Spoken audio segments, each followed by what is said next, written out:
Жәнібек Әлімханұлы туралы 10 дерек.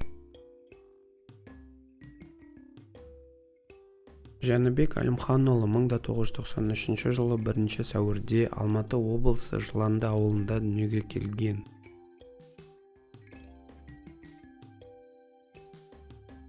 Кәсіпқой бокста орта салмақта 72-574 кг өнер көрсететін жеңіліс көрмеген кәсіпқой қазақстандық боксшы.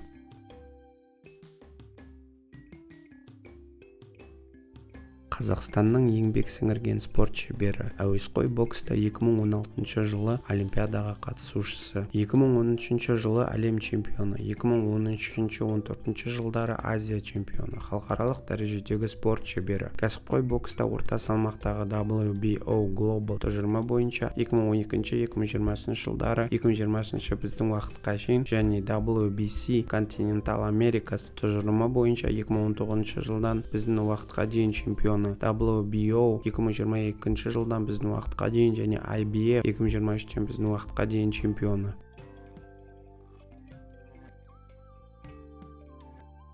2021 жылдың қыркүйек-қазан айларында жаңартылған бокс-рек рейтингі бойынша орта салмақта WBC тұжырымында 4-ші орында, IBF тұжырымында 9-ші орында, WBO тұжырымында 2-ші орында, Wringe.com тұжырымы бойынша 7-ші орында орналасқан. Әлімханұлы бокспен 6 жасында айналыса бастады, себебі әкесі мен атасының спортқа деген сүйіспеншілігі мол. Оның алғашқы жекпе-жегі 6 жаста болды және сол кездесуде жеңілді. Уақ тайпасынан шыққан.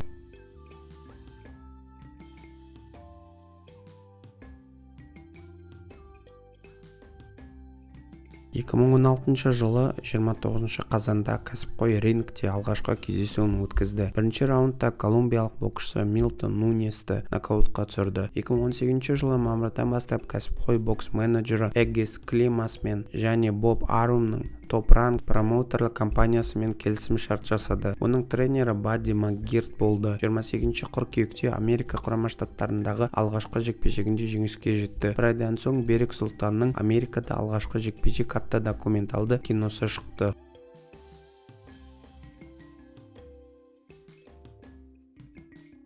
Бокстағы кәсіпқой рекорды барлығы 15 жекпе-жек, 15 жеңіс, 10 нокаутпен жеңген. Әуесқой карьерасы айқастар саны 308, жеңгені 300, нокаутпен жеңгені 4, жеңілгені 8, тең түскендері 0.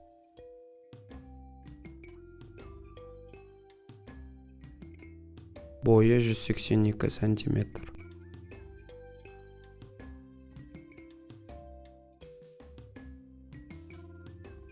Әлімханұлы кітап құмар. Ол тамақтану және керамика туралы кітаптарды ұнатады. Ол ағылшын тілін үйренуде және демалыс күндері өсімдіктерін суаруды ұнатады.